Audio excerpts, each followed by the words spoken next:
بسم اللہ الرحمن الرحیم۔ السلام علیکم ورحمۃ اللہ وبرکاتہ۔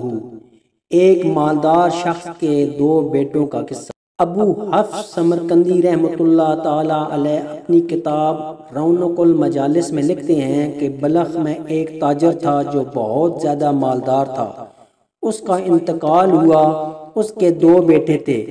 میراث میں اس کا مال آدھا آدھا تقسیم ہو گیا، لیکن ترکہ میں حضور اکرم صلی اللہ علیہ وآلہ وسلم کے 3 بال مبارک موجود تھے۔ ایک دونوں نے لے لیا۔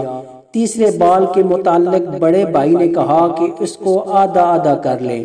چھوٹے بھائی نے کہا ہرگز نہیں، خدا کی قسم حضور اکرم صلی اللہ علیہ وآلہ وسلم کا منہ مبارک نہیں کاٹا جا سکتا۔ بڑے بھائی نے کہا کیا تو اس پر راضی ہے کہ یہ تینوں بال مبارک تو لے لے اور یہ سارا مال میرے حصے میں لگا دے؟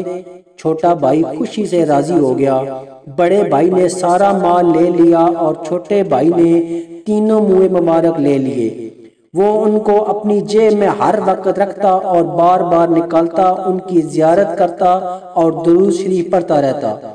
تھوڑا ہی زمانہ گزرا تھا کہ بڑے بھائی کا سارا مال ختم ہو گیا اور چھوٹا بھائی بہت زیادہ مالدار ہو گیا۔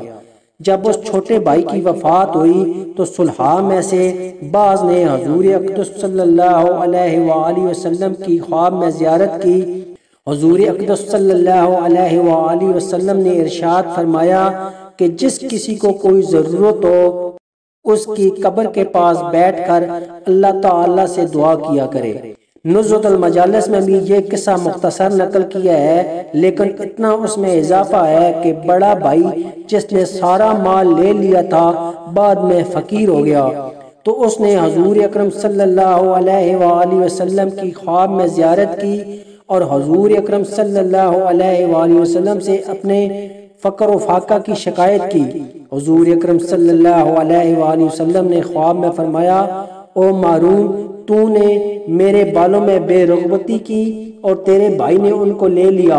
وہ ان کو دیکھتا ہے، مجھ پر درود بھیجتا ہے۔ اللہ جل شانہ نے ان کو دنیا اور آخرت میں سعید بنا دیا۔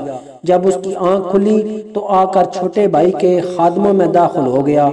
اللہ تعالیٰ ہمیں بھی نبی پاک صلی اللہ علیہ وآلہ وسلم کی سچی اور کامل محبت نصیب عطا فرمائے اور ان پر زیادہ سے زیادہ درود پڑھنے کی توفیق عطا فرمائے۔ ویڈیو اچھی لگے تو لائک اور چینل کو ضرور سبسکرائب کیجیے۔ جزاک اللہ۔